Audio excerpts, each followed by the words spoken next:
Mr. Aven, I asked you over the break when we got the disk from the clerk to pull us up to the first time that you observed or recall any questioning about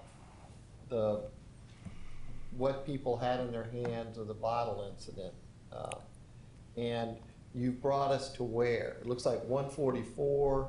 Do I need to go back to see where we are on the thing? No, I think we're at part 5 of Pierre Lefevre's testimony.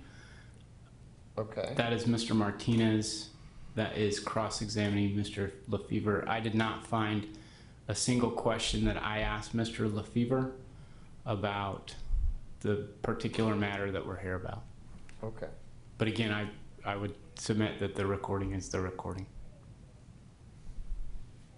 All right, so with the court's permission, I was going to play. This is at 144 of part 5. Very good. You may. And at some point, you got to the establishment, and Mr. Kasich, you indicated he wanted some more money. Is that right? Correct. And he specifically, he wanted more money because he alleged that a beer was spilled inside the vehicle. Isn't that right? At one point, yes. So he did say that to you. You heard that. I heard it, yes. And again, there's 7 other people. You don't believe you spilled beer in the car, did you? No, Okay, but you don't know whether somebody else did. I did not. Could it happen? Possibly, yes.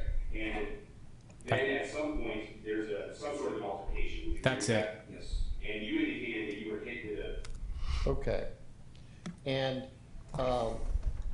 so at that point, there was not a denial that there may have been an adult beverage in the vehicle that was spilled, correct? Correct. There was nothing that I... All right. No. Now, what can you come down and show us where the next, with the court's permission, of course? Yes, sir. You don't need to ask. Just go ahead. And, Okay, thanks. Right.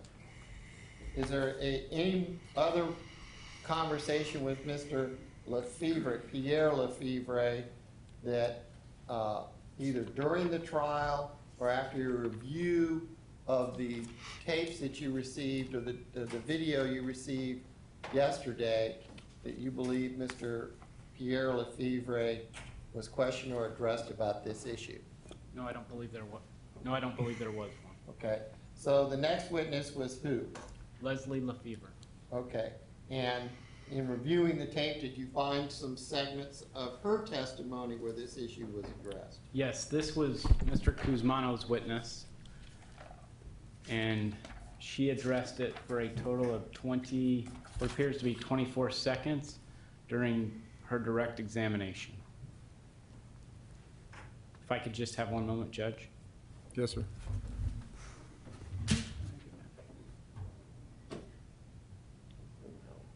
No, that's okay. Okay.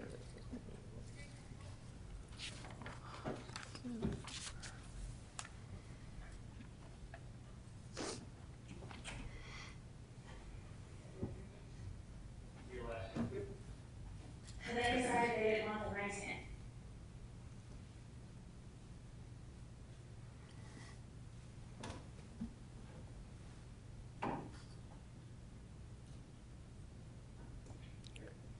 Okay, this is part 1, approximately 4 minutes and 30 seconds.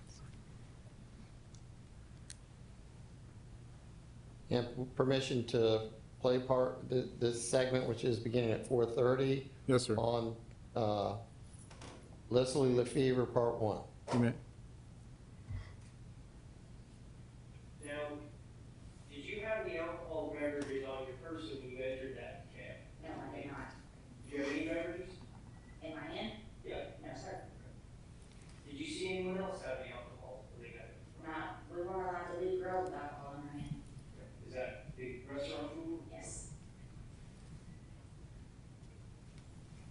Now, can you describe to the jury what happened when you arrived in the parking lot? When the ride was over? We got out of the van. That's the end of that section. Okay. All right, then As with far as the direct. Let's deal with, she had other. I have.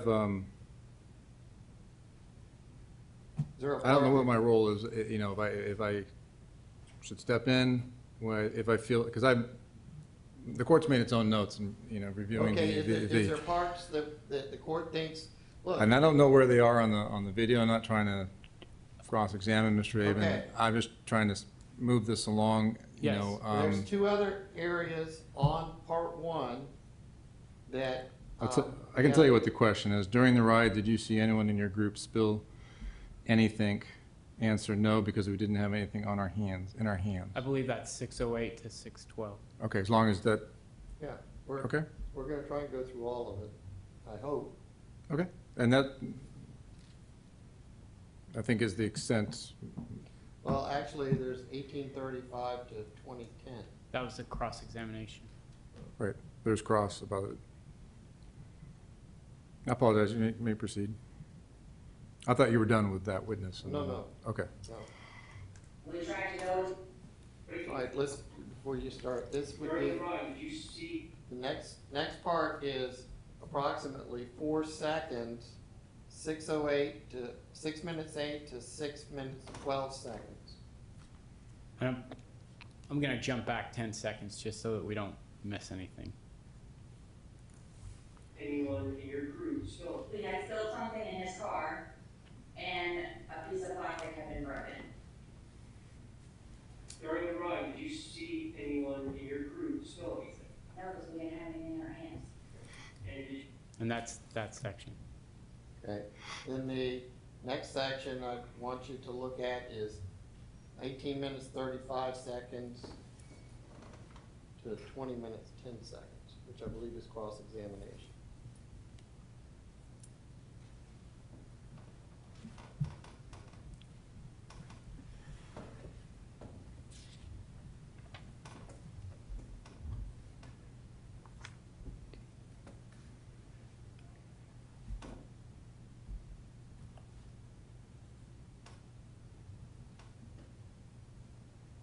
But to the extent that nobody wanted to drive, because just about everybody in your group was drinking. Yes, sir. Right? And then at some point, how many of you were in the vehicle in the cab? 8 or 9 of us? All right, and naturally, you're not, it's dark in the cab, right? Or Right. darkish, Yes. right? So you're not looking at everybody when they're inside the cab. Like, you can't see everything that's going on inside the cab when you're riding two cheaters, right? Inside the cab, no. Objection, compound question. Sustain, just rephrase the Sure. You couldn't see what was, everything that was going on in the vehicle, right? In regards to what? Just anything, right? I mean, I was sitting on my husband's lap. I could turn back easily and see my friends. Right, but you're not watching them the entire time, obviously, right? Oh, obviously not. Right, so you don't know whether somebody spilled beer in the car. I do know that because none of us had beer. Were you with any females that night? I was. Did they have purses? None of us had purse. Okay. Did any of the males have pockets? I'm sure they had. Okay, so you couldn't see everything that everybody took with them when they left, grills, naturally, right? Like, you didn't search everybody, did you? No, I did not search anyone. Okay, so you don't know whether or not somebody actually did have alcohol in the car, in the cab. I know what the sound of a beer bottle sounds like when it's being popped open. Right? So, That sound was never made inside of the cab. okay, what about an open, a beer that's already been opened? Would you How ever would you have? put an open beer in your pocket? Ma'am, just answer the attorney's question. Thank you. What was the question? The question was, if a beer was already open, you wouldn't hear it be opened in the vehicle naturally, right? No, you wouldn't. Okay. And again, nobody was sober enough to drive. Right? Yes. And then at some point you get to cheaters, and Mr. Kaysen was upset. Okay. The next witness, I believe, was David Hobson. I would ask you to go to David Hobson, Part 1, 838.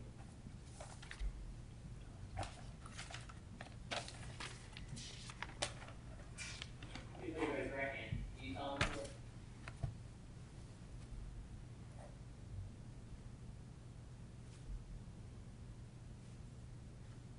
Well, but let me ask some questions before we go to Mr. Hobson. $100. Hold on. Let me ask.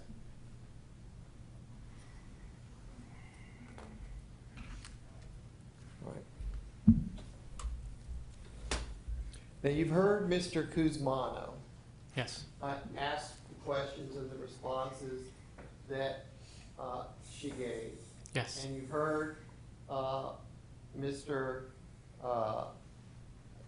Martinez cross-examine her on that issue.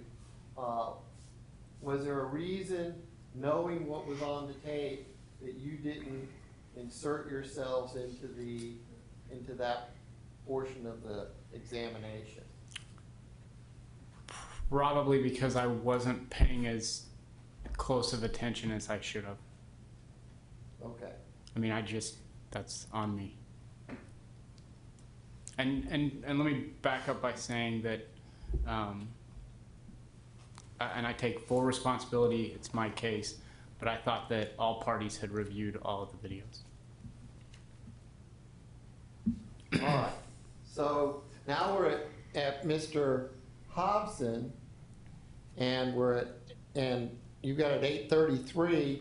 I believe the information is 8:38. So I'm going to play it. And he's trying to charge us $100. When you return, tell me what he said. When I returned, he was arguing with Peter and his wife over the money of $100 he wanted for a cleaning fee that somebody so-called spilled a beer in his van. Did you see anyone with beer in his I never did see anyone with beer. Did you have a beer in his van? No, I never had a beer. Did anyone along your road have a beer in the van? I didn't see anyone with a beer in When this confrontation is taking place between the defendant. Okay. Now, you heard those questions and answers. Had you gone over this this movie with Mr. Hobson, the surveillance video? I thought that I did, but I don't remember. Okay. I know that I showed him the photograph, but if you recall, his testimony was he was not there when they were initially picked up. So that's why I'm doubting whether I showed him the video, because he was not there when the video took place. Right. He's getting into the car after the surveillance video. Yeah, my recollection of his testimony is that Michael Green was tired of waiting, or the testimony that came out during trial is that Michael Green was tired of waiting, so he went ahead. Mr. Hobson followed Mr. Green, and once Mr. Hobson caught up to Mr. Green, at some point the van picked them up on their way. Okay. Now, the next entry, I'm going to try and do this myself. It's 10:10.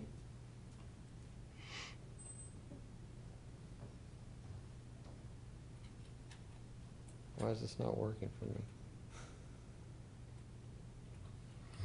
At that time, did the defendant have you by his?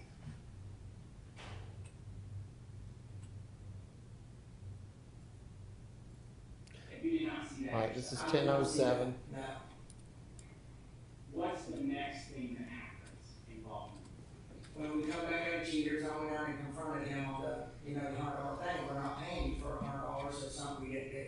When you say confronted him, how far away were you from the defendant when you confronted him? Probably a couple feet when I confronted him on Did you threaten him? it. Now, I didn't threaten him. Did you touch him? No. What happened? He grabbed me by the throat because he was upset about me not paying $100. When you say he grabbed you by the throat, which arm did he use? Your hand did he use? It'd be a right hand. What did he do next after grabbing you by the throat? Rick Marshall and Mike Green and here come grab him off of me. Was that the segment that I was to play?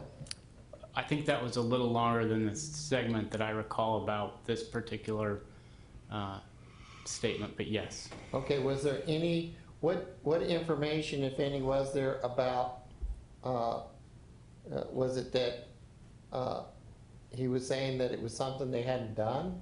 My recollection of why I marked that specifically is it referred back to the $100 and I tried to note everywhere that it was discussed about bottles in hands, alcohol in vehicle, those sorts of things. $100 being charged for the spilling of the alcohol.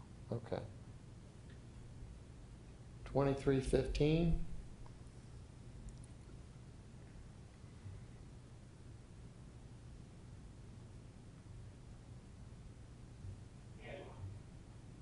He may have,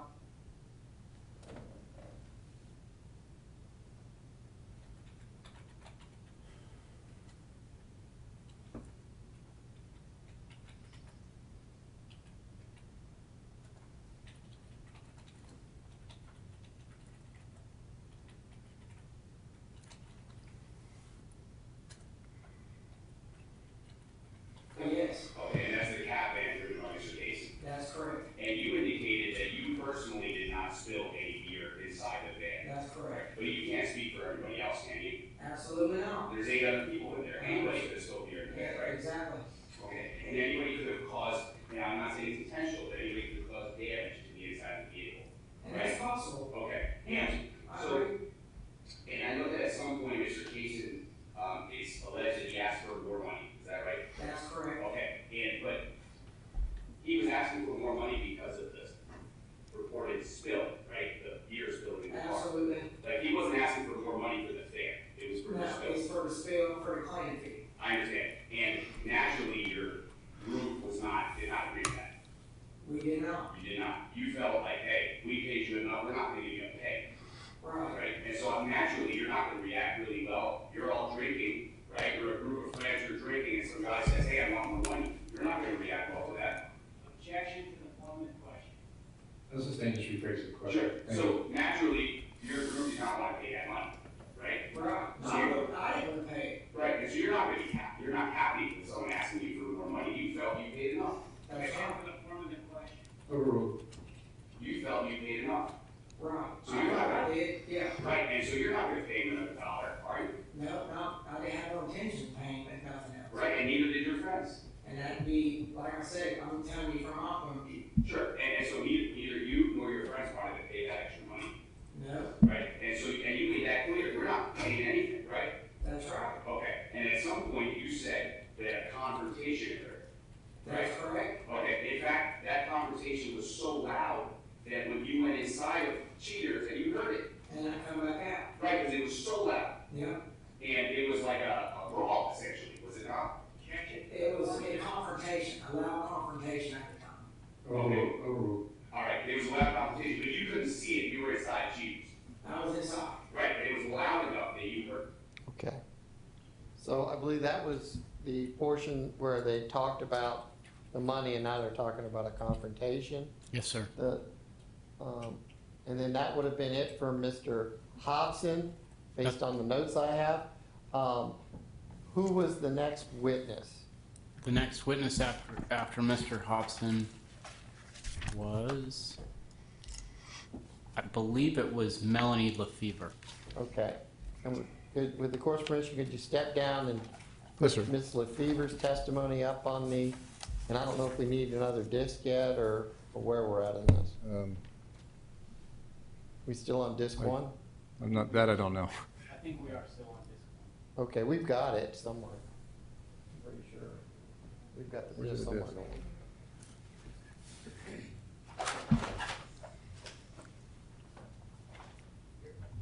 Is that the court's one? I think we, Judge, we have Melanie Lefevre. You have both? No, I just have the one. you sure you don't have? Let me make sure, I don't want to misrepresent. Oh, I do have them both. Okay. I hid them. So, okay. First one for Melanie Lefevre. Is 517 to 527.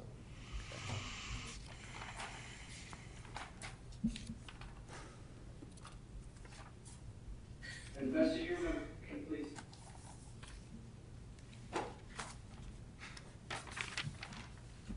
Happened during the time? Did you bring alcohol into the taxi minivan? No. Did you see if anyone else in your group brought alcohol?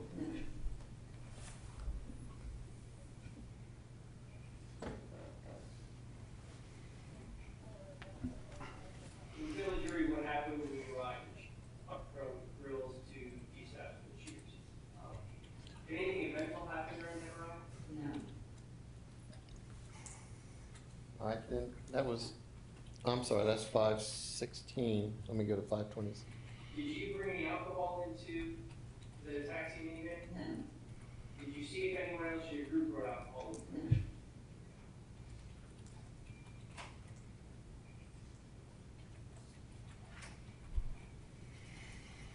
Can you tell the jury what happened when you arrived at Cheaters? When we got there was a confrontation, bickering. The next entry I have is 555 to 612. Let me see if I can scoot this forward. At the price, because it wasn't the price. And the girls were told to back of the van, so when we were trying to get out, he was saying we spilled a drink, we needed to pay more money, and we was telling them we didn't have a drink in there, and he just came at us and brought a plastic piece and said that we broke something in the van, and I wanna say it was $100, he said we needed to fix the repair. I just want to break that down. So you first indicated that there was some bickering going on. Who was bickering? Rick Marshall and Dave with him. With- That was the two that paid it. And who sent? Yeah, that's to the, after the discussions of alcohol in the van. The next entry I have is 8 minutes to 8:10. Robert.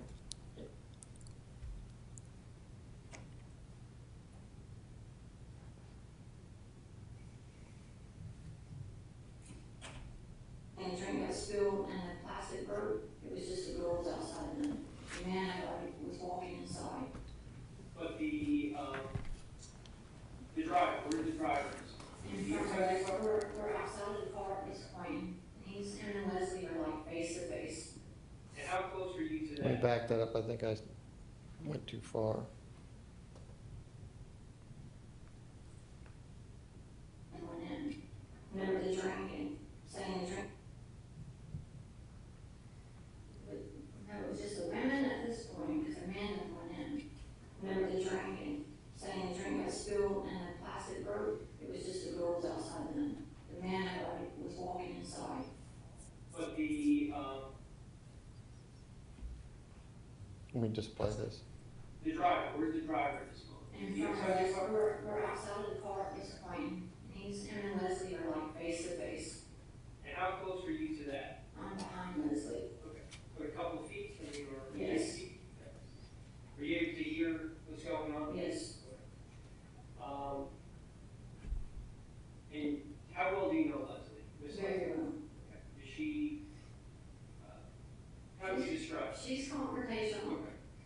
Okay. And they're having a verbal argument over Yes. this She's, fair. she's giving it back to him about the drink not being spilled in there and, you know, refusing about the plastic being broke. At some point, does the driver, did you see the driver ever touch? Yes. She shut. Okay, that covered, that was 8:45 through 8:57. The next entry in it, at this point, have you heard anything that causes you, even on reflection, a feeling that you should have gotten up and said something based on what you've heard from Ms. Lefevre?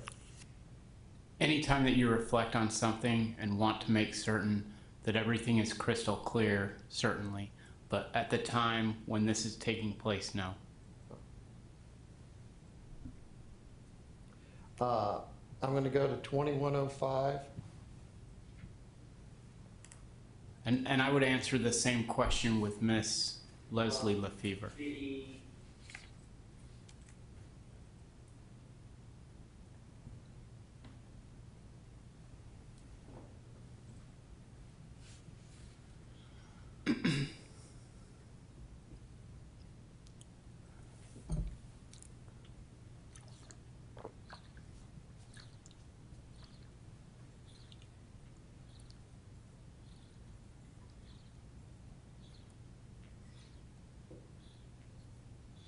whether or not somebody spilled a drink inside the vehicle, right?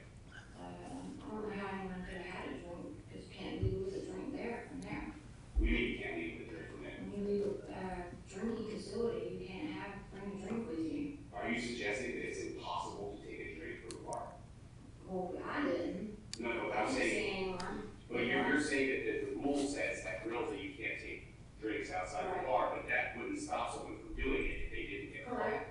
Can you pause it? With 7 or 8 of you in the car, And I'm sorry to, I know this is not, so I've never been to a bar in my life, ever. So when these people are telling me during pre-trials that they're not allowed to take alcohol. Objection, Your Honor, this is non-responsive. No question was asked. Sustained. Okay, I'm sorry.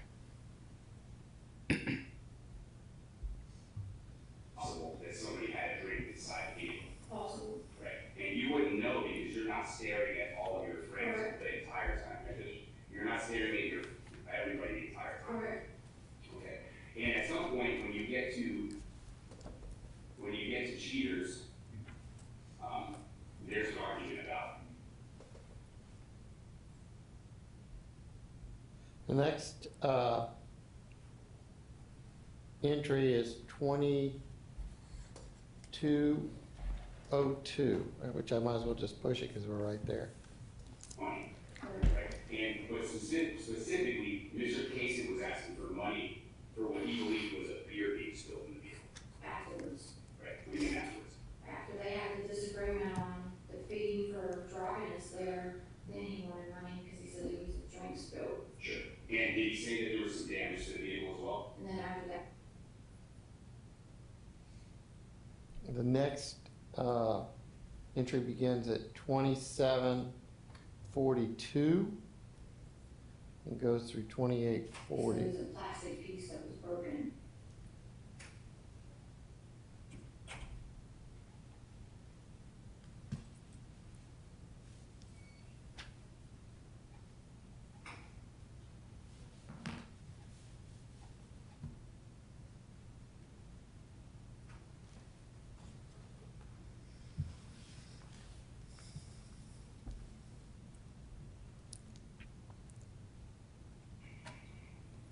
You talked about, Mr. Fever, about grills, leaving grills with a drink. Can you just describe more what you meant by that in terms of not being allowed to leave with a drink? You can't leave the alcohol beverage. Do you know if Grill enforces that, or it's just a clear rule to you? It's just a rule. You actually call it speculating. Sustained. We can try. You may continue. Stand your ground. Did you observe anyone in your party with any sort of alcohol No, in the park before you got in the van? no, Did you hear any sound of a glass, what could have been a glass bottle of alcohol? no, When you're in the car, when you're in the van, excuse me, did you hear anyone open, a bottle or a can that could have been alcohol?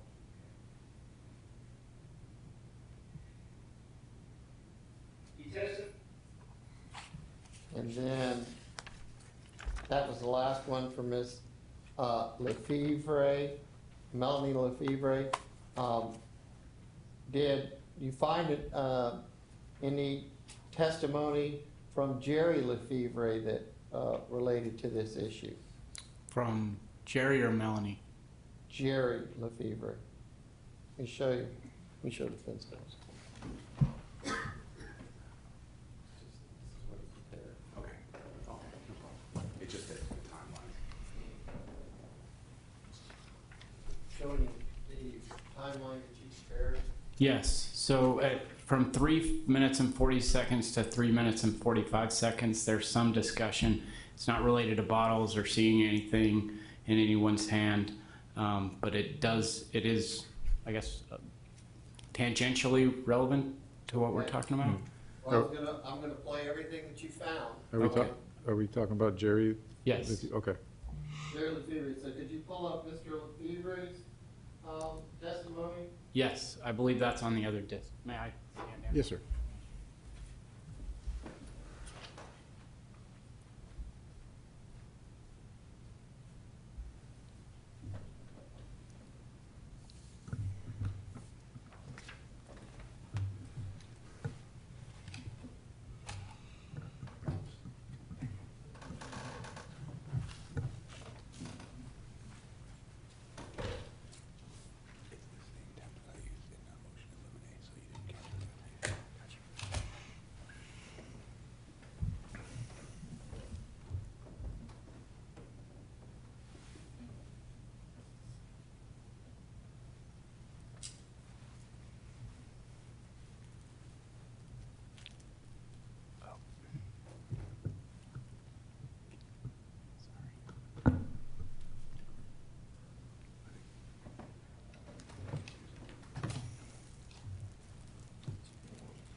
Jerry Lefevre is on disc 1.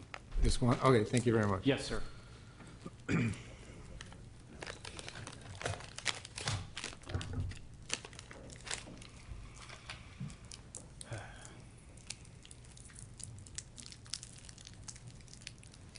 you see it? Did I miss it?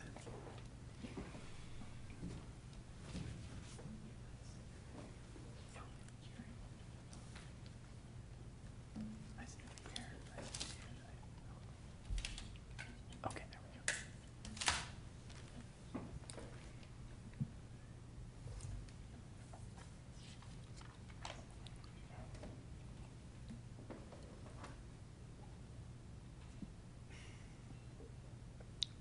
$3:40 minutes, 40 seconds. Yeah, and then like I said, then I'll usually get the crown codes or Only green.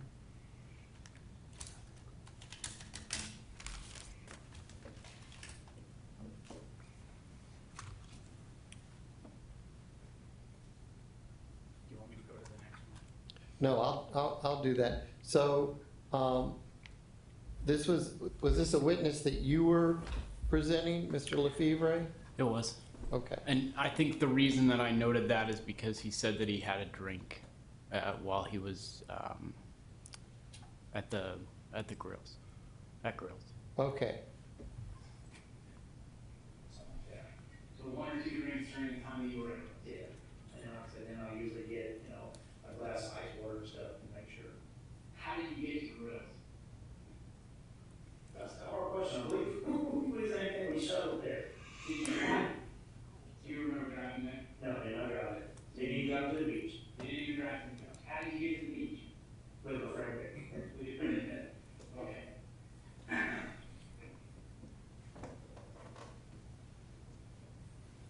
And then let me move it to 9:54.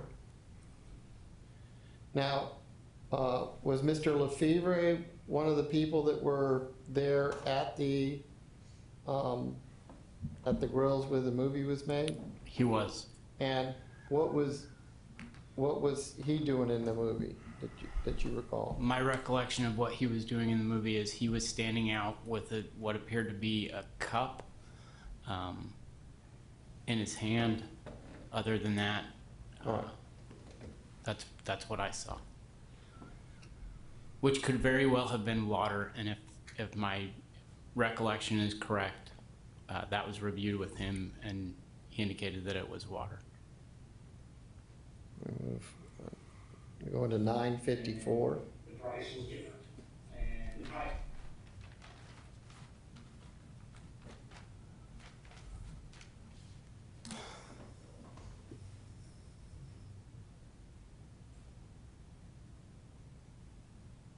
And before we even walked in.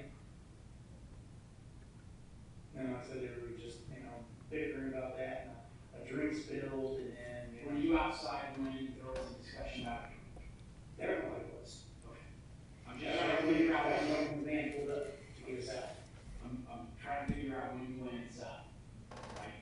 So before you went inside the establishment, there was already discussion about the drink. Yes.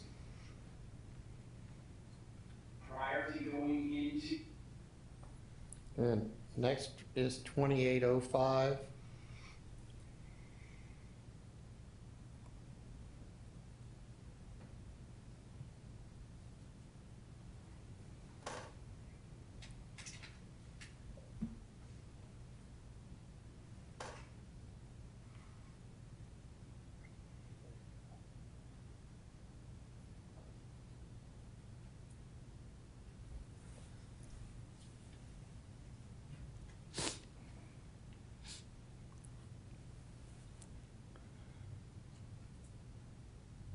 Okay. Okay, so 9 plus Mr. Casey. Correct. Is that fair? Okay. And is it fair to say that you, while you were traveling from Grills to Cheaters, that the interior of the cab was not illuminated and dark? Correct, I mean, So you can't see what everybody's doing throughout the entire ride to Cheaters, right? no. Okay, so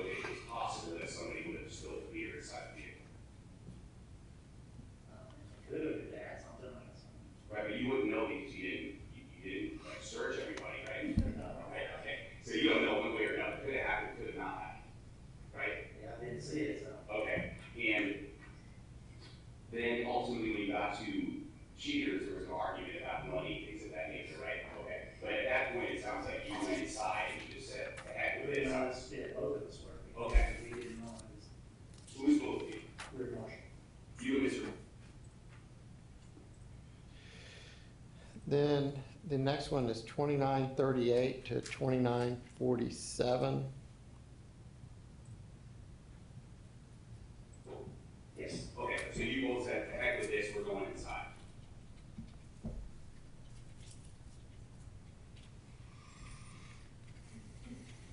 Running, screaming. First it was like a big room, and then talking about something about interior, there was cleaning fees, just over and over and over, like I said, freaking out. We were just done with it. We were going in there, and I'm not wanting to hear no crap. And then you step outside and you see that your brother's injured at that point. He was bleeding, next thing you know, he was flying, running. Okay, and you said he was running as well, right? Oh, we thought he was gonna die.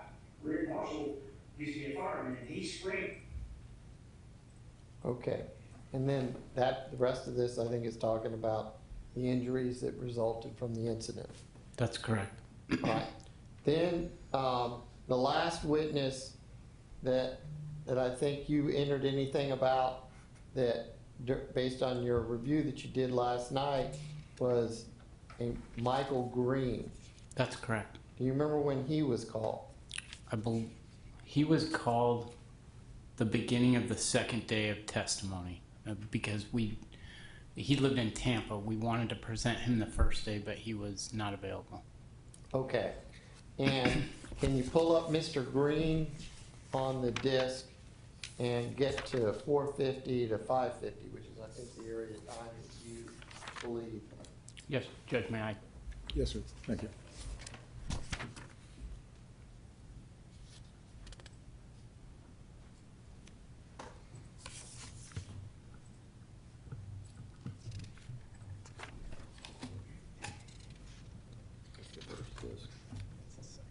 All right, so this is, the last testimony was from First disc.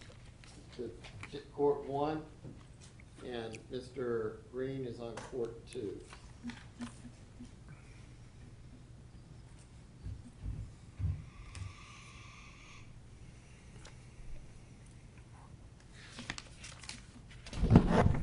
And this is part 1 for the record.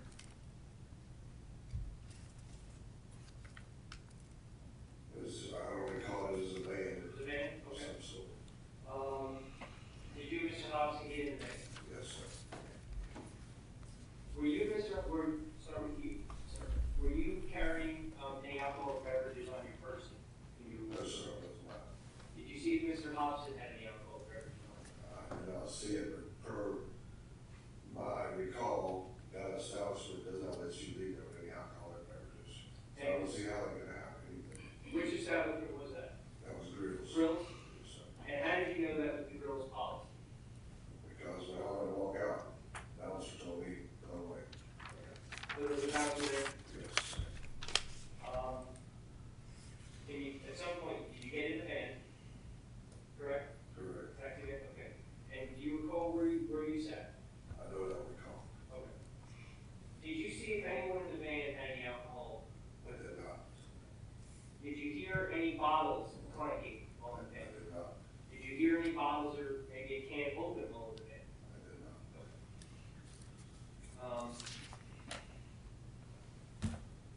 Approximately how long did the taxi ride to? Okay. And I believe that was the last entry that you had on your list about this issue about alcohol in the van or being spilled in the van. Yes. All right.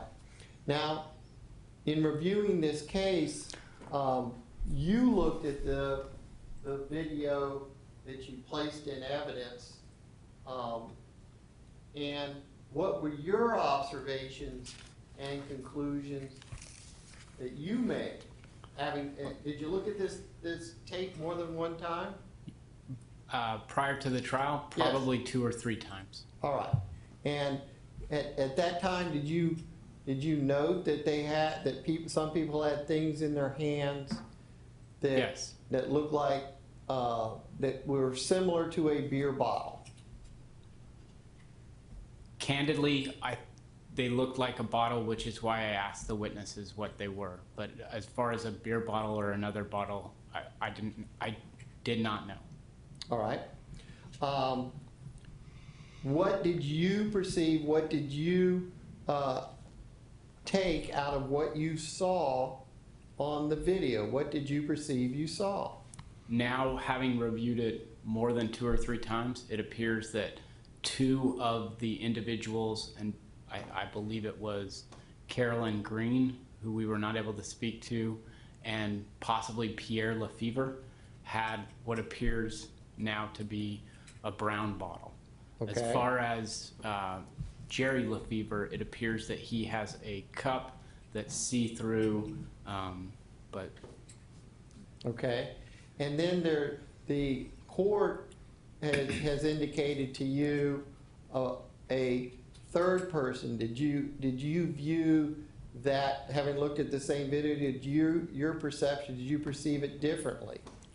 I don't know that I would say that I perceive it differently. What made me think what I thought was the way that she was carrying the item and where it was in her hand and how it was being carried. And what did you believe that was? I thought it was a purse or a handbag.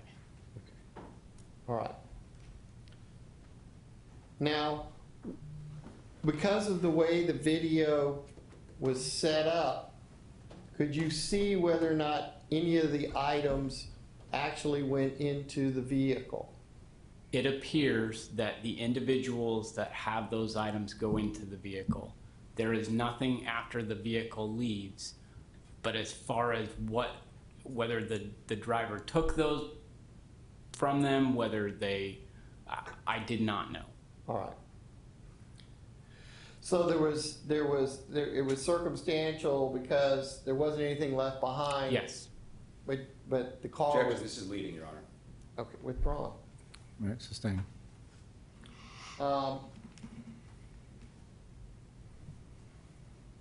Now, you put the disc, the surveillance video, in evidence. I did. And what was your intentions when you put that, when you put the disc in evidence as the trial progressed? Again, I was working under the assumption that all of the relevant parties had reviewed the video. So I recognize that as something that a defense attorney may want to use with witnesses. I admitted it through the first witness so that Mr. Martinez, if he wanted to, could utilize that with any witness that the state called. It's been my experience that if there is an item of evidence that is favorable to the defense, they kind of have an option, which is if it's in evidence, they can utilize it with the witnesses. Otherwise, they have to wait and put that item in through their case. So I fronted everything, I put it in so that either the photograph could be used or the video could be used. All right. And did you believe that the photograph demonstrated the same things? Yes. Okay. And when the tape was not used on the first witness, why didn't you decide to use it then yourself? Again, it was a judgment call. I didn't publish it because it was in evidence. It was not that the state was hiding or that I was hiding from it. It was just, it was in evidence for the purpose of looking back with full 20/20 vision. I should have just published it. All right. I'm sorry, that you should have what? I didn't hear that. I should have just published it. Now, tactically, did you have an intent to use it at some stage in the trial? I know that it reached a point of rest. Was there an intent to use it in some fashion during the conduct of the trial? I did not intend to use it during my case. I intended, if the defendant took the stand, to use it during cross-examination. And if the defendant did not take the stand, then my intent was to play it during closing. And the closing was prepared before we had what we had yesterday, and it's in there, so. Okay, so you were gonna, the tape was going to be presented to the jury. Yes, I was not trying, and that's unresponsive, I'm sorry. Right. So, now this was also a case where at the beginning of the trial, it had been offered as a justified use of force Yes, defense? Meeting, Your Honor. Overruled. Okay. And you were aware that this case had gone to the 5th DCA on an appeal from a stand your ground order? I'm not sure that's relevant. This video was, the video in question wasn't played in the stand your ground hearing. I'm talking about his belief on anticipating what the defense was going to be, Judge. Right, if you can lay the predicate or foundation in regard to, Right. he wasn't on the case then, so. No, you were aware that there'd been an appeal of a stand your ground order, yes. all right? And what's your experience in self-defense cases with defendants testifying or not testifying? It's my experience that generally the defendant does testify. Is that what you anticipated in this case? Yes.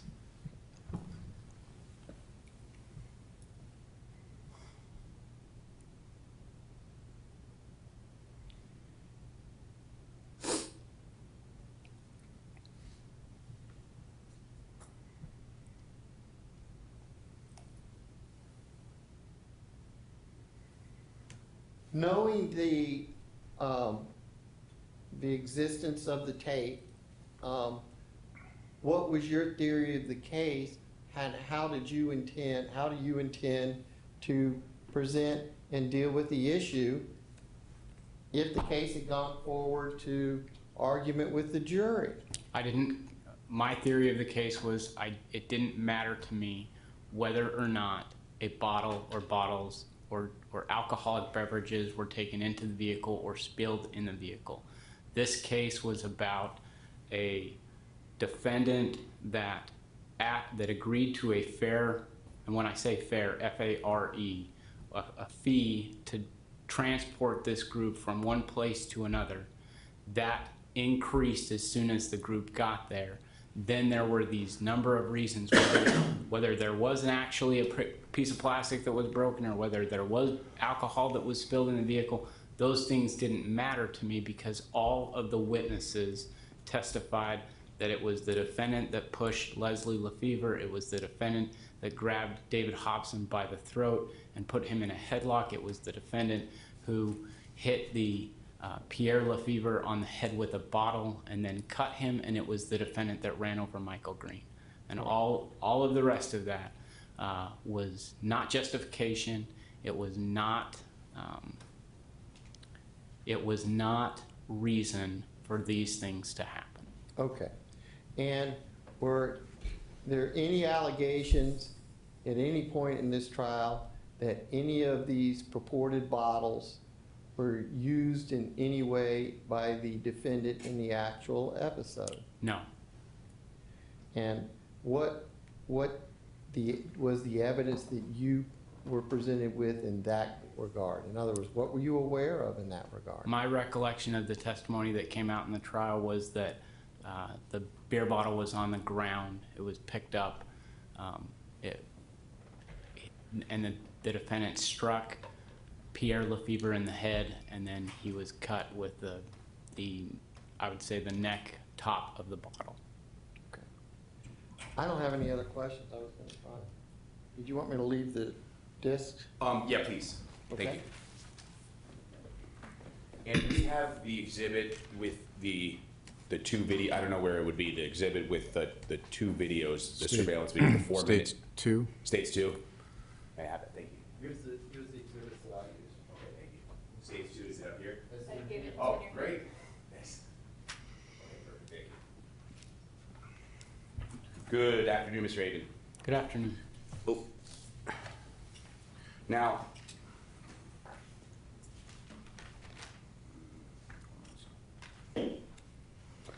thank you.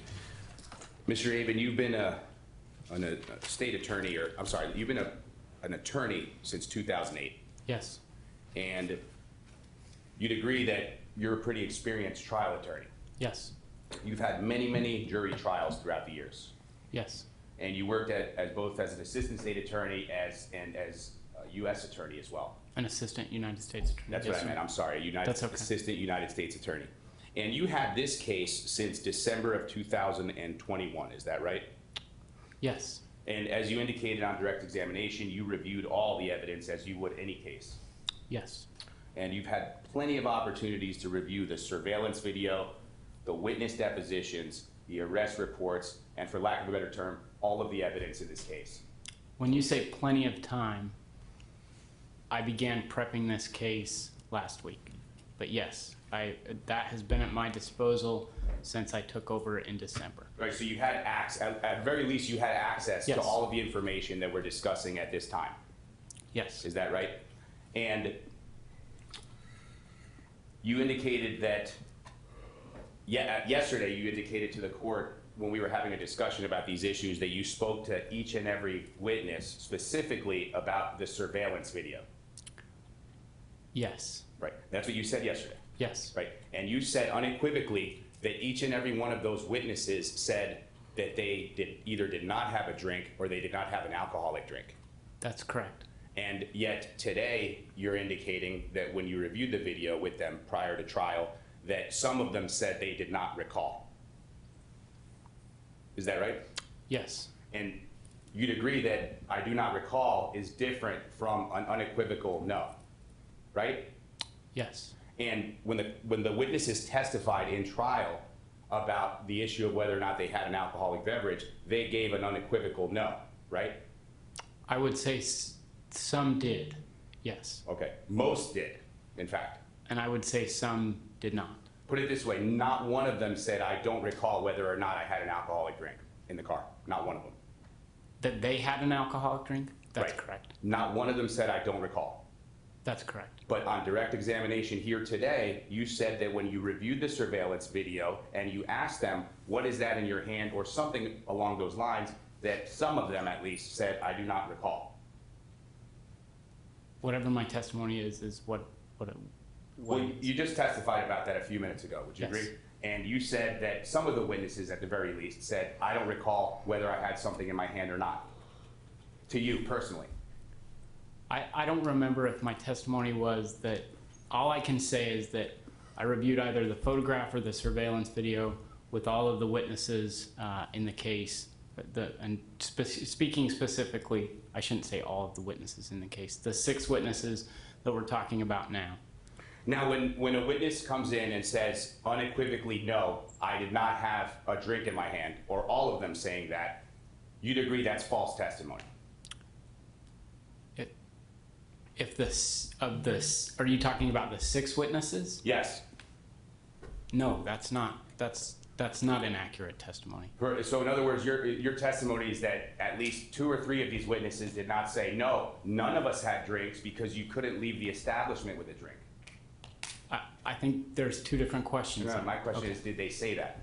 Or did you say that? I'm sorry. Did Yes. the witnesses say, I could not leave the establishment with a drink? Yes. So they made it clear at trial that not one of those witnesses had an alcoholic beverage or took an alcoholic beverage into the car. They made that clear. Aside from Pierre Lefevre, yes. Right, okay. Yet, you knew that that was false because at least 3 of the individuals had something in their hand. No, Right, yes or no? No, I did not know that that was false. But you saw the video, I and did. as you said today here in court, you saw 1 little white cup and 2 brown bottles, Correct. right? So when all of those witnesses, and by that I mean every single one of them except for Pierre Lefevre, okay? Would you agree that Pierre Lefevre is just one out of the entire group? Yes. And there were at least 3 drinks that we all saw. Right? Yes. Okay, so that means 3 people are holding drinks. Yes. And the only person who we agree was not asked about that was Pierre Lefevre. Yes. Everybody else was asked about that. Whether they were holding a drink, yes. And every one of them said no. Correct. And you knew that was false because you saw 3 drinks. Again, Yes or no, sir? no, Okay. I did not know that that was, I believe that that was the truth. Despite the fact that you, with your own eyes, looked at the video and saw 3 drinks. Yes. Do you see the discrepancy, Mr. Aven? Now I do, but to be clear, and I'm not, the individuals that were holding the drinks were identified to me as Pierre Lefevre, Carolyn Green, and Jerry Lefevre, who was holding the cup. Right, and Jerry Lefevre is the same one who said he drinks Crown and Coke. He did. Right, right. And he said that if he's not drinking Crown and Coke, he drinks a glass of ice water, right? Yes. He didn't say I drink a little cup of ice water. He indicated to me when he saw. In trial, Okay. he said, and you just heard it, he said, I either drink Crown and Coke or I drink a glass of ice water. He did. Right. He did And he testify. wasn't holding a glass in that video. He was not holding glass. Right, he was holding a little cup. What appeared to be a plastic cup. Yes. Right. Could have had Crown and Coke in it. I have no idea what it had in it. Right. But nevertheless, 3 people are holding drinks, and every witness said no one was holding drinks. I wouldn't agree that every witness said no one was holding Okay, it. who said that they were holding drinks? Name one witness that said that they were holding drinks and or that they took drinks inside the taxi cab. None of the witnesses testified that they were holding drinks, and none of the witnesses testified that they took drinks into the vehicle. Right, and if they said that, that would have been the truth, right? No. So your testimony is that if they said that they were holding drinks and or took them into the vehicle, which you've already acknowledged is on the video, that would have been not true? Jerry Lefevre took a cup into the vehicle. What about the 2 beer bottles? That was Or- Pierre Lefevre and Carolyn Green, who did not testify. But they also were asked if anybody else, they weren't just asked personally, they were also asked if any of their friends had drinks at any time, right? Yes. Okay, and not one witness ever acknowledged seeing any alcoholic beverages enter that taxi van. That is correct. Okay, and again, if any one of those witnesses said that, that would have been accurate, that there were alcoholic beverages or some beverages in the car. Yes. All right. And at no point in time, despite the fact that these witnesses made these statements, at no point in time did you clarify or ask them whether or not they had something in their hand. That is correct. But you just testified a few minutes ago that you recognize these bottles as brown bottles, and I don't want to put words in your mouth, but I think you said you didn't know what they were, so you asked the witnesses what they were. Did you just testify to that a few minutes ago? I did. But at no point in time did any of that get elicited in front of the jury, did it? It did not. Okay, so your testimony is that you had a private conversation with these witnesses and you asked them, what are these things in your hand that presumably look like beer bottles, right? You asked them these questions. I did. And regardless of your answer, this was never presented to the jury or clarified to the jury on that issue. That is correct. All right. Now, would you agree, Mr. Aven, that what the defense strategy is, or whether the defense reviews evidence prior to trial, that has no bearing in the questions that the testimony that you elicit? Yes. And you'd agree that the defense strategy, or whether or not the defense, either you anticipate a certain strategy or the defense sees certain pieces of evidence, that has no bearing on your ability to correct false testimony after you've heard it. Correct. And it's your responsibility to correct false testimony from your own witnesses, right? Yes. Irrespective of what the defense accomplishes on cross-examination. Yes. If you know something is false, the onus is on you to correct that in front of the jury. Right? Yes. And would you agree that this is a PRR HFO case? It is. And so for lack of a better term, this is a very severe case with very significant sanctions to my client if he's convicted. It is. And so, do you agree that he deserves a fair trial, particularly with the possible outcome? Yes.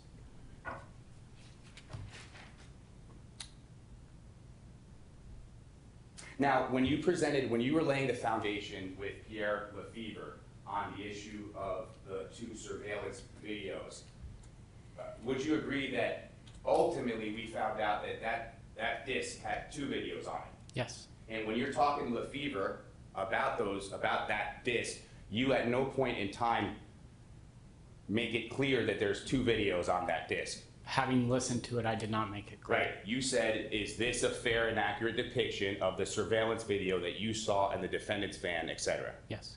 Right? And so you didn't make it clear that there were 2 videos on it. I did not make it clear. Okay, so if that's not presented at the point in time when we published it amongst ourselves, the jury takes that back with the 2 videos. It's not really clear which one was referred to by the witness, right? The witness reviewed both of them. But as far as making it clear to the jury, I did not make it clear to the jury. Right, and you just testified a few minutes ago, or several minutes ago, that you personally contacted Grills to ask them about the policy, whether or not people can take out alcoholic beverages from the bar. Did you say that? I did. Okay, and you recall that just about every witness on direct examination in the state's case in chief very quickly pointed out that policy. Yes. Right? When you say quickly pointed out, they were asked questions about that policy. Yes. Right, but even unprompted, you'd agree, we just heard some testimony, even unprompted, if for example, on cross-examination, if I said, did anybody have any drinks, they quickly said no, and besides, unprompted, we couldn't because of the policy. Some of the witnesses absolutely testified. Right, and most of them seem to be familiar with this policy. Yes.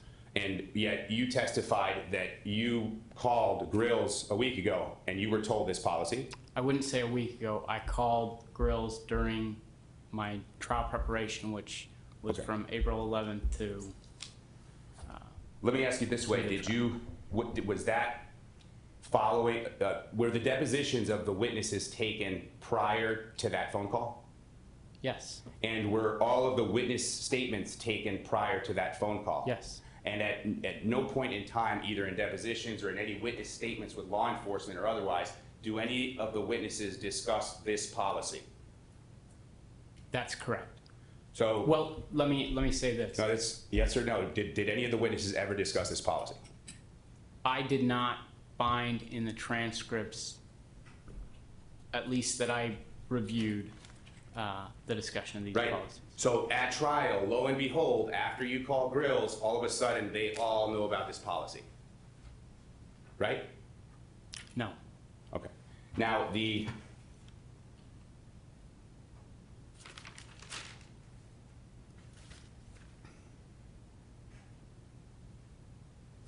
Now you testified, you were asked, the state asked you some questions about the other cell phone video, is that right? Yes.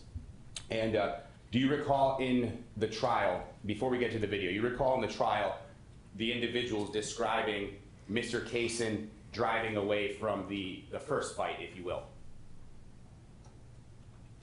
I don't know what you mean by the I'm sorry, that was a bad question, that's my fault. Do you recall the witnesses testifying that Mr. Kaysen battered Mr. Lefevre, then jumped in his van and drove away? Yes. And when they were asked both on direct examination and cross-examination, they testified, the witnesses testified, that 2 individuals went after the car to see the license plate. Do you remember that? I thought there were 3, but yes. Okay, and, but... Excuse me. I'm sorry. So these people, but there was some testimony regarding whether or not somebody was trying to get into the passenger door. Do you recall that? Or on the passenger side window? I do not recall that. Okay, but you're aware that the cell phone video shows Pierre Lefevre attempting to come at Mr. Kaysen through the passenger window. You're aware of that? I am not aware of that. But isn't it your testimony that you reviewed this video? Yes. And you specifically chose not to admit it into evidence, based on your testimony, you chose not to admit it into evidence because you couldn't lay the foundation.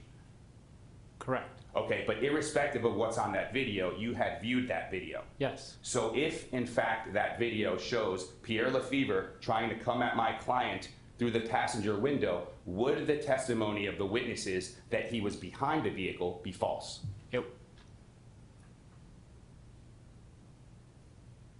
No. So if the witnesses testified that Mr. Lefevre was behind the vehicle, Which Mr. Lefevre? Pierre, I'm sorry, Pierre. If the witnesses testified that Pierre Lefevre was behind the vehicle and the video shows Mr. Lefevre getting in through the window, then yes, that testimony would be false. Okay, and again, you had an opportunity to view this video. I did. Okay, and Your Honor, for the record, I'm gonna ask that we play this video based on this line of questioning. Well, I'm going to object to that. First of all, I thought we were here on a Giglio violation, one of which requires that the attorney know about something. So unless there's evidence of that, I don't think we should be even heading down. I think we need to focus on the issue that we're here in court, that the motion addressed, and not start heading off in directions. State open the door, Judge, to this. They talked about this video. The court asked a question about that. No, the And my issue is state asked about the video, and Mr. Respucci asked why you could not get it in, or why you did not intend to use that video at trial. And Mr. Aven testified some issue with the foundation. Authentication. Correct, and I recall that there was an additional issue with the foundation, and that's what all my question was regarding, was I thought that had something to do with the phone being seized in another criminal case, therefore, something of that nature. And But- that's true. Right, I'm not saying it's not true. But I think the state opened the door to the video. I don't know if it's relevant or not, but unless I see it, I Right. won't be able to tell. I haven't seen the video. And I think the relevancy I don't is know more- obviously I don't have a copy of it, so I Sure, can't. Judge, and I think the relevancy isn't what's on the video in a vacuum. The issue is that the state attorney just advised that the video, it was so short you couldn't see much of anything, et cetera, et cetera. And we all know that the witnesses testified that the two individuals, Mr. Green and Mr. Lefevre, were behind the vehicle. When Mr. Kaysen backs up, he hits Mr. Green. Meanwhile, Mr. Lefevre is laying down because he's virtually unconscious. That was the uncontroverted testimony. If this video shows that Pierre Lefevre is trying to get at my client through the passenger window, and if the state attorney has viewed this video and just testified that it was too fast to see anything, if that video is clear that that's true, that would have been more false testimony, Judge. So we're talking about the testimony, not the video. The trial testimony, if it's determined to be false, it's the state attorney's obligation to correct that. Well, correct me if I'm wrong. I thought the trial testimony at the end was that there was no video surveillance of the incident at Cheaters. Right, this is the And hitting that was through Officer Volk, I believe, who testified that there was no video surveillance. at Cheaters. And he may have been talking about it Cheaters. I don't know where the other video, now I know that the video comes from a cell phone. Right. And I'm not saying Officer Volk knew about that particular video. Right, and I'm not talking about the video, the existence or non-existence of the video. If I'm not being clear, I apologize, Judge. What I mean is that the witnesses said that Mr. Green and Mr. Lefevre were not aggressors, that they were not, so we have a self-defense argument. That's what the defense's theory is. And if the video shows these individuals, rather than just trying to get behind the vehicle to get a tag number, if this video shows them in fact being aggressors and trying to break into my client's vehicle and or attack him, they would have been testifying falsely. Well, I have to say, I mean, I don't know any of the parties in this. I watched the video, and it's mostly some guy taking pictures of the groupies with, and then in the background, you see a van flee that's consistent with the van in the other video, the grills video. That's all, I mean, that's from me looking at it Sure. today and late yesterday. And Your Honor, you know what I'll do at this time? I can move forward because I don't want to create a red herring out of this. I think it's, in the grand scheme of things, I don't think it's a minor issue by any means, but I think it's minor in comparison to the other issues. So we can keep going. If it's an issue, then it should have been raised in the motion so that we're alerted to the issue. The testimony, If there's a complaint that there's another violation and that the attorney had this information, that he knew the certain facts, and in spite of those facts allowed false testimony, but that's not been alleged, and it's being inferred here, inconsistent with the testimony. but Your Honor, I did not know what Mr.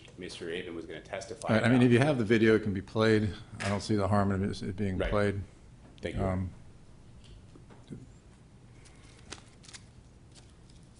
I don't object to it being received in evidence as a defense exhibit at this time, if they're gonna offer it. All right. And Your Honor, may I briefly confer with my client? Yeah. Very briefly. And you need to get it marked. Sure, If you- Judge.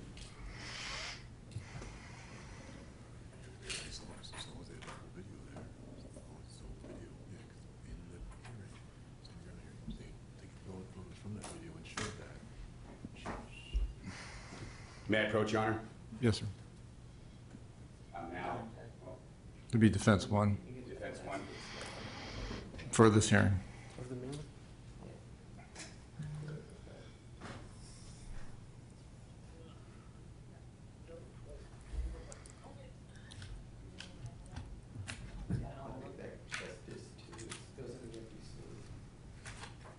And Mr. Cuspano, you may know how to use this technology better than me. This should be pretty easy. Pretty easy, just pop it in. Close if you want to close that video out. Okay, Drop it on that. very good, thank you.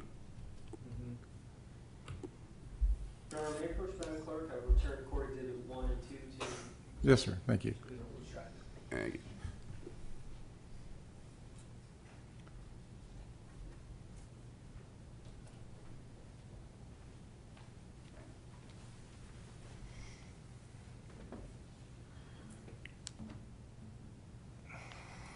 Your Honor, can I stand to see the screen? Yeah. Well, I'll move back. It's No, it's your It's computer, I'm easier. sure. okay.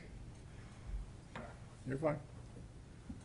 Let me know if the glasses glare.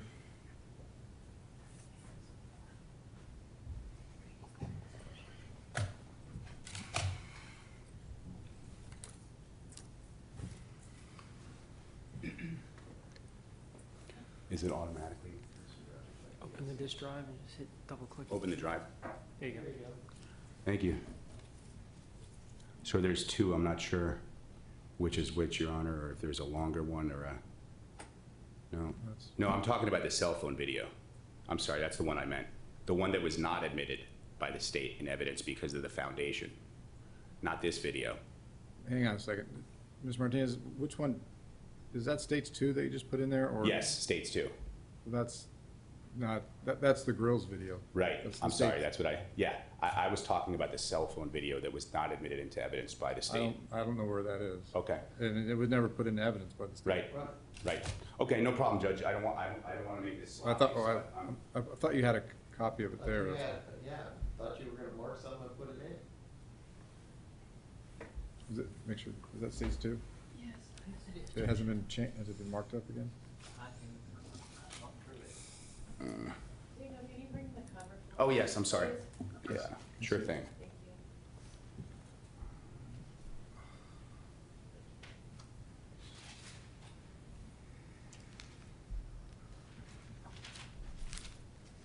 I'm gonna need Mr. Aven and Mr. Guzmano and Mr. Martinez to look at the, this is States 2. That's in evidence, and I believe that when Mr. Martinez handed this to Madam Clerk wrote on it, and I don't know which is the new language. May I? Yes, sir. So surveillance video, that's my writing. I recognize that. PL is Pierre Lefevre. March 9th, or April 19th, 2022, Leslie Lefevre. Those were the only markings that I know what they are. So the markings that were added here. They were not markings that I made. Here and here. Yes. Is that correct? Yes. Judge, there should be one that says state exhibit, and there should be one that says defense exhibit. The state exhibit is the one that was put on during the state's case. There's the two other of day, these? and- No, there's a defense exhibit and a state exhibit. That's what it should say. That states two, that's in Yeah, that's state, that's defense. Okay. Oh, okay, I You see what see you're the saying now. distinction So, now? So that should just be blacked out. yes, that's what I want to verify with parties. State here, Yes. defense here, that was just written in. So if I don't hear, without objection, I'm going to have Madam Clerk cross this out. Sure thing. Okay. If the court wants like a sticker, okay. No, they can just, That's the reason we use the Sharpie is because it messes up in the player. We can't use the stickers. okay, all right. Thank you, guys. You may continue, Mr. Martinez. Thank you, Your Honor. Bear with me, Mr. Aven, I gotta. Yes, sir. Thank you.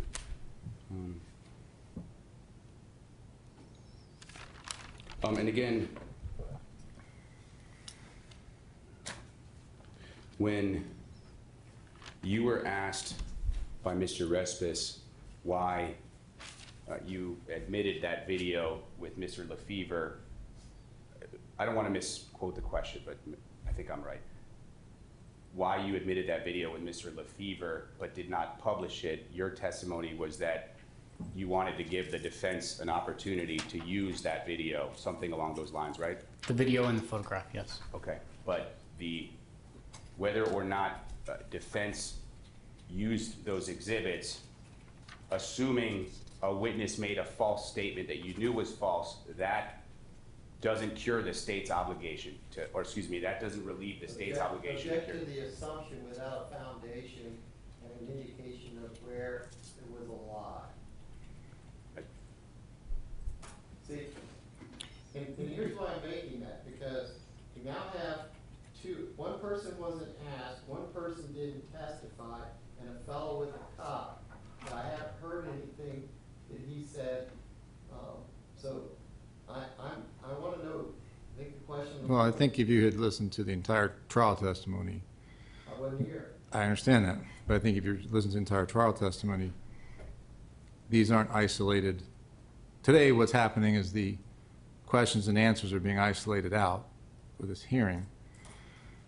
But the issue of the spilled drink in the taxi was permeated throughout the entire trial.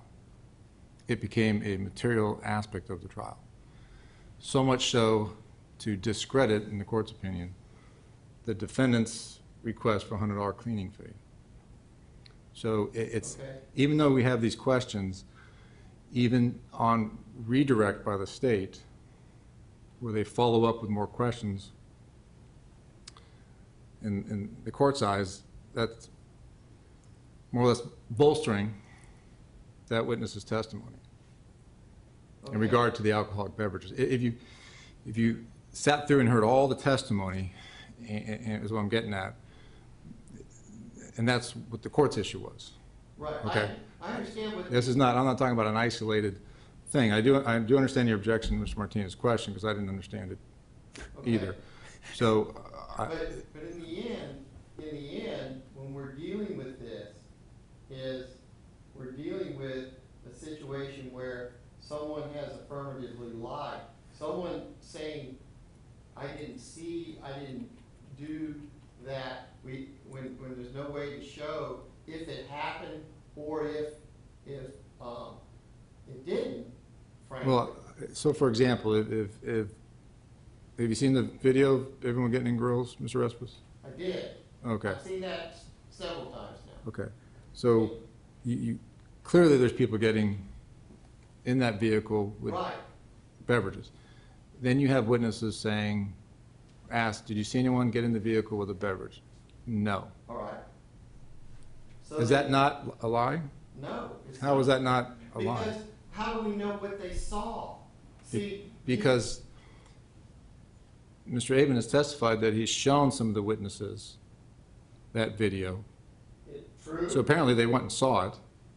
They- Whether they saw it over, now that picture is kind of misleading, because that picture, which I think states 1, is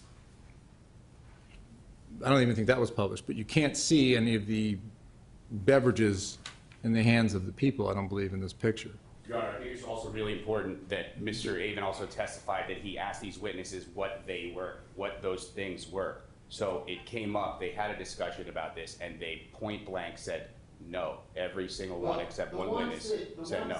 The ones that, And I was here, Judge. okay, there's two people with what appear to be brown bottles. One wasn't asked, and the other one did not testify.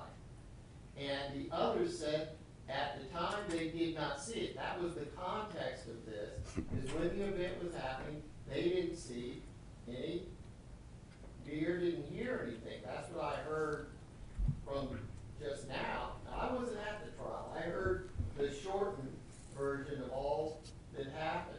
But what they were being asked about is, what did they see then? Did they see any of those things? That's what I heard. Just not only did they say they didn't have drinks, they foreclosed the mere possibility of having drinks because of the famous policy. So they, not only did they not say, oh, I don't think it wasn't unequivocal. I don't want to start arguing. I'm No, sorry, we're- it was because of the question that I'm objecting to the question. Sure. Because I don't think it's been established what the lie is. All right, if you could have you rephrase your question, Mr. Martinez. Mr. Aven, you saw that there were brown bottles in these individuals' hands. Yes. And despite that, not one of the individuals acknowledged, not one, forget about the questions, not one acknowledged that they had something in their hands when they were getting into the car. That's correct. So that testimony would be false. No. Okay, so if these witnesses said, let's go one step further. Do you recall the witnesses saying, I did not have alcohol and none of us could have had alcohol because there's a policy against it? Yes. Right, so you're saying that that's not false testimony? Yes. Okay. There's nothing I can do with that, Judge. No, I have nothing further. There isn't. All right. Any redirect?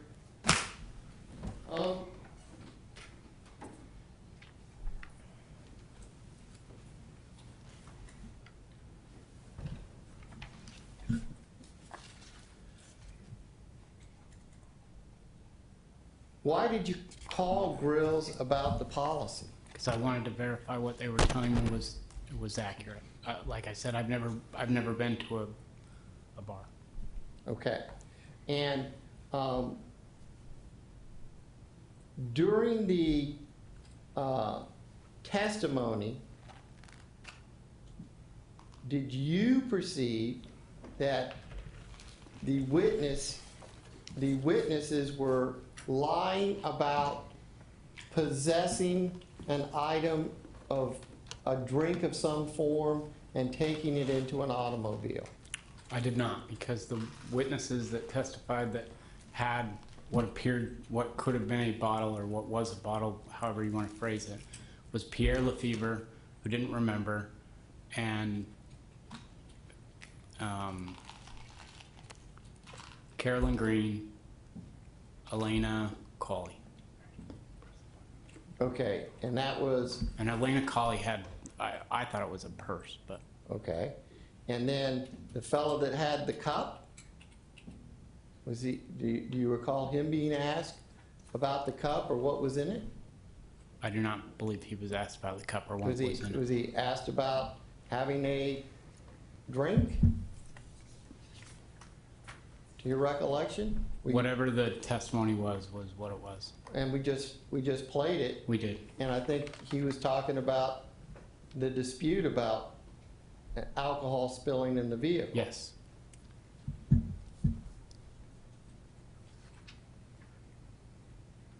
Okay, I mean, Your Honor, at some point, I think it needs to be identified what it is the lie was. Objection, Judge. Is this a question or is this argument? No, I think that someone that's accused of doing something needs to be told what it is, what the lie was that they didn't respond to. Because I'm hearing this for the first time, and I'm hearing it not in the context of the trial. I'm hearing it based on what I've seen here in the hearing, and that's what I'm asking the question because of that. And you know, I apologize that I didn't. I guess I should have looked at everything, but I'm not seeing what it is. Your Honor, our position is that the case law, particularly Duncan v. State, 525 Southern 2nd, 938. Hang on, what was it site? Duncan versus State, 525 Southern 2nd, 938, indicates that on these types of motions that the court must infer the existence or non-existence of the state's, for lack of a better term, intent to commit misconduct from the objective facts and circumstances of each case. So it's not a subjective issue where we're asking, may I finish? It's not a subjective issue where you ask the witness where the lie is, where he knew the lie was or not, et cetera, or the misconduct. Their intent on the misconduct doesn't come from the witness subjectively. It comes from the objective facts and circumstances of this case. And so we don't believe that we have to tell the court what the lie is. We presented the evidence through cross-examination, and I think the court can make its decision based on what was testified to today and throughout the course of the trial, which the court was here for, as well as defense counsel.